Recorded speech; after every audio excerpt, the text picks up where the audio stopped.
జీవరాశుల ఆరోగ్యానికి ఎంత ముఖ్యమో చెప్పనవసరం లేదు. చెట్లు కిరణజన్య సంయోగం ద్వారా ఆక్సిజన్ను ఉత్పత్తి చేస్తాయి. ఇది జీవుల శ్వాసక్రియకు అవసరం. అడవులు కార్బన్ డయాక్సైడ్ను గ్రహించి వాతావరణంలో వాయు కాలుష్యాన్ని తగ్గించి వాతావరణ మార్పులను నియంత్రిస్తాయి.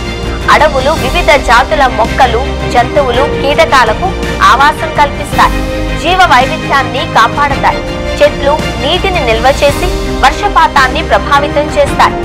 నీటి వనరులను సమతుల్యం చేస్తాయి. నేల సారవంతాన్ని కాపాడతాయి. కలప, ఔషధ మొక్కలు, పండ్లు, ఇతర అటవీ ఉత్పత్తులు మానవ జీవనానికి ఉపయోగపడతాయి.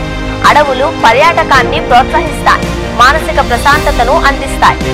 శబ్ద, వాయు కాలుష్యాన్ని నియంత్రించి శబ్దాన్ని తగ్గించి గాలిని శుద్ధి చేస్తాయి. కానీ అటవీ సంపదను నరికివేస్తూ పర్యావరణాన్ని దెబ్బతీస్తున్నారు. పచ్చని చెట్లను తమ కబంధ హస్తాలలోకి తీసుకుంటున్నారు.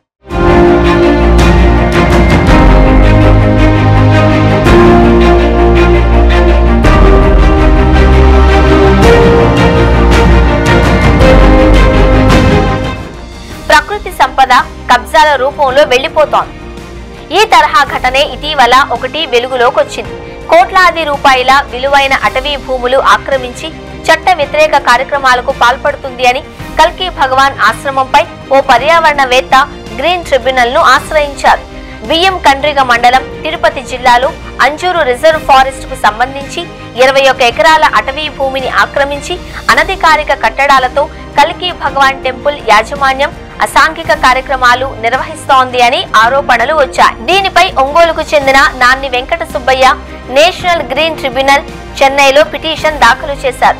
పిటిషన్ పై విచారించిన ధర్మాసనం పిటిషనర్ తరపున వాదనలు వినిపించిన ప్రముఖ న్యాయవాది శ్రవణ్ కుమార్ కోట్లాది రూపాయల విలువైన అటవీ భూములను ఆక్రమించి శాశ్వత కట్టడాలు నిర్మించి పర్యావరణానికి విఘాతం కలిగిస్తున్నారు అని శ్రవణ్ కుమార్ కోర్టులో బలమైన వాదనలు వినిపించారు.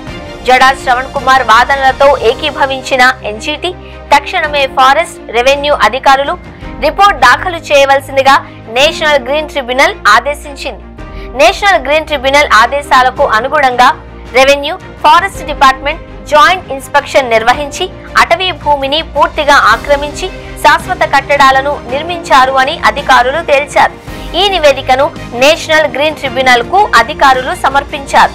దీనిపై ఆశ్రమ అధికారులు నిమ్మకుండిపోయారు.